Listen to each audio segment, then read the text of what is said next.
Bonjour à tous, donc ici je vais voir avec vous comment réaliser une carte pour un anniversaire, du moins avec que de l'aquarelle.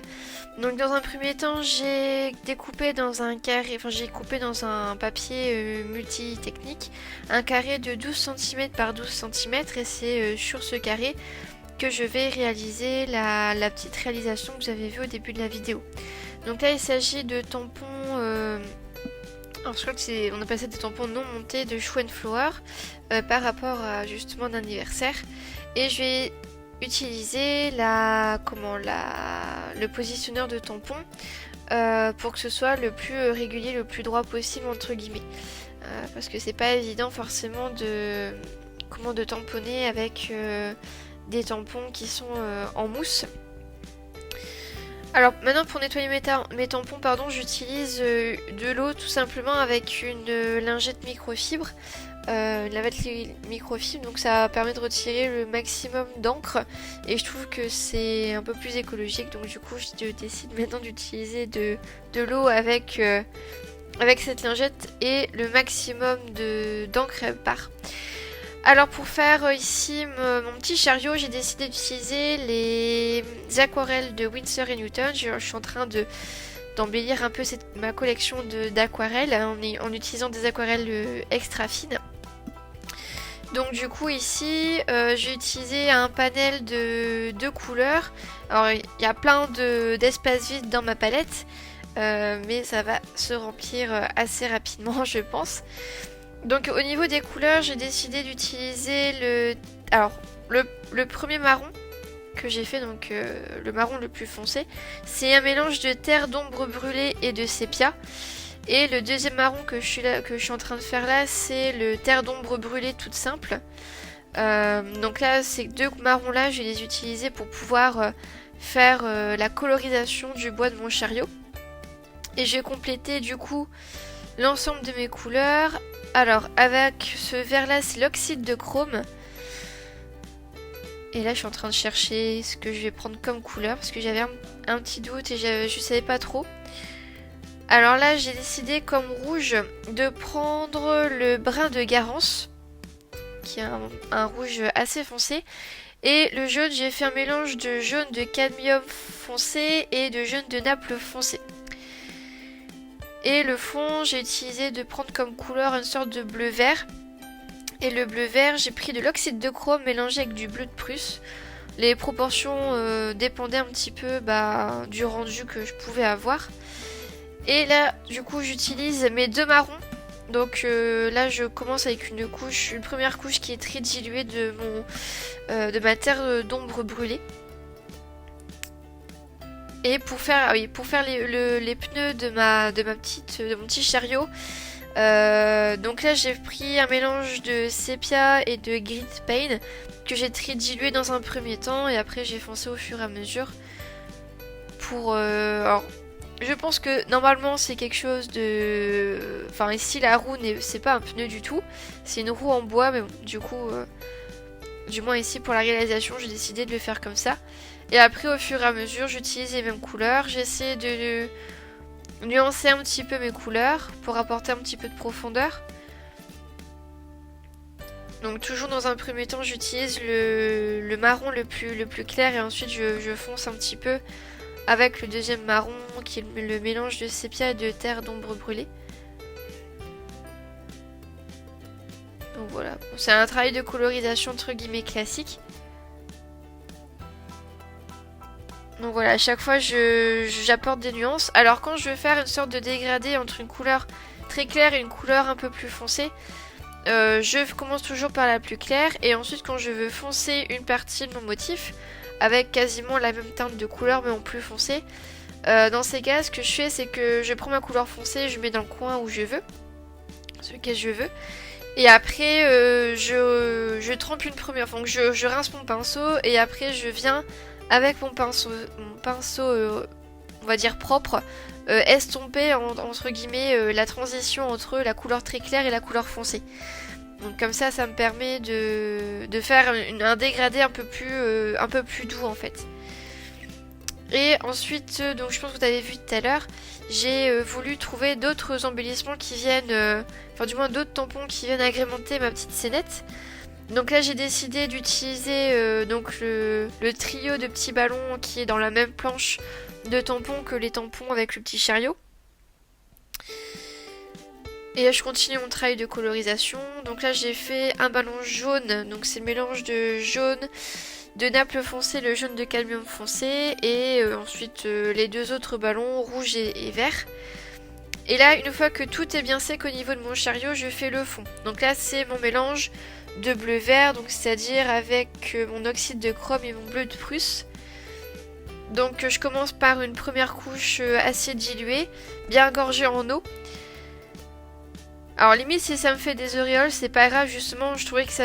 Enfin, d'habitude, j'aime pas du tout qu'il y ait d'auréoles dans mes motifs, mes fonds de page, etc. Mais là, c'est vrai que ça permet d'apporter un peu de texture à mon fond et un petit peu plus de profondeur.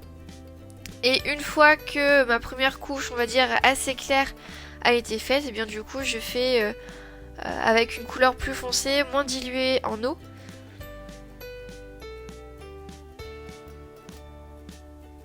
Alors là, le pinceau que j'utilise, c'est un petit gris. Je l'ai utilisé parce qu'il a une réserve d'eau assez intéressante et importante pour justement un papier multi-technique qui sèche très très vite. Et donc du coup, je peux faire rapidement mon petit passage de couleur. Et puis après, pour éviter d'avoir trop d'auréoles, c'est beaucoup mieux. Et une fois que tout est colorisé et tout est sec, je scotche le tout. Donc j'ai fait, au niveau des embellissements, il y a le petit trio de ballons et un petit support de friandises, on va dire. Et j'ai voulu donner un peu plus de relief encore à ma page, enfin du moins à ma petite carte. Donc ce que j'ai fait, c'est que j'ai tamponné juste les ballons que je souhaitais coloriser. J'ai pris les mêmes couleurs et ensuite je les détourer et les poser par-dessus les ballons des mêmes couleurs en fait. Et je vais surélever les deuxièmes ballons avec de la mousse 3D. Pour apporter un petit peu de lumière, ça j'ai appris à faire ça pendant les vacances.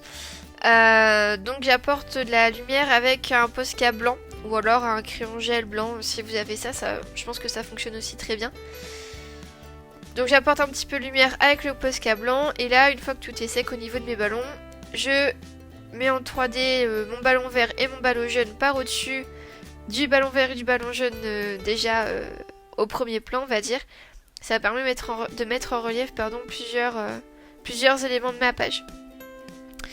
Et je trouvais que ma petite scénette était un petit peu fade entre guillemets. Donc du coup j'ai décidé d'utiliser le tampon de la fée du scrap. Donc c'est des petites étoiles, c'était un cadeau du mois de juillet je crois. Ou d'un certain montant d'achat au niveau de la commande. La dame de la fée du scrap donnait en cadeau ce tampon là. Et j'ai utilisé de la Versafine grise pour mettre mes petites étoiles là. Après je vais mettre mon titre, mais avant ça je retire le scotch, enfin du moins le masking tape. J'aime beaucoup ce passage là, je trouve ça très satisfaisant de retirer le petit masking tape. Et là mon titre, donc le titre c'est ton jour, joyeux anniversaire, qui est de la même planche de tampon que mon chariot, mon tampon et mon petit support de friandises. Au niveau du titre, j'ai pas décidé de faire ça de manière très droite. On va dire que c'est pas que j'ai fait au pif au niveau de la découpe, mais j'ai pas utilisé mon massicot rien que pour ça. Et ensuite j'ai utilisé un crayon Faber-Castell XS pour faire l'encadrement au niveau de mon titre. Je trouve que ça donne un petit truc en plus. Je colle tout. Et au départ je voulais coller ce petit fond de scénette sur un papier blanc, mais je me suis dit que ça allait pas forcément très bien ressortir. Du coup ce que j'ai fait c'est que, alors là c'est mon pliant pour ma carte. Donc au niveau de la largeur j'ai pris 14 cm et de la longueur j'ai pris 28,2. Et j'ai fait un pli à 14,1 cm pour pouvoir plier. Et donc du coup ça me fait le pliant de ma carte comme ça. Donc comme je disais tout à l'heure, au départ je voulais mettre ma petite scénette juste sur le pliant de ma carte. comme ça sans forcément de déco. Sauf que comme j'ai dit, j'avais peur que ce soit pas assez, que ça ressorte pas assez. Du coup, ce que j'ai décidé, c'est que sur le côté de ma carte où je vais mettre ma petite scénette, j'ai pris le même mélange de bleu turquoise qu'il y avait dans le fond de ma petite scénette et je l'ai fait sur les bords. Et comme ça va ressortir, enfin je trouve que ça ressort beaucoup plus la scénette.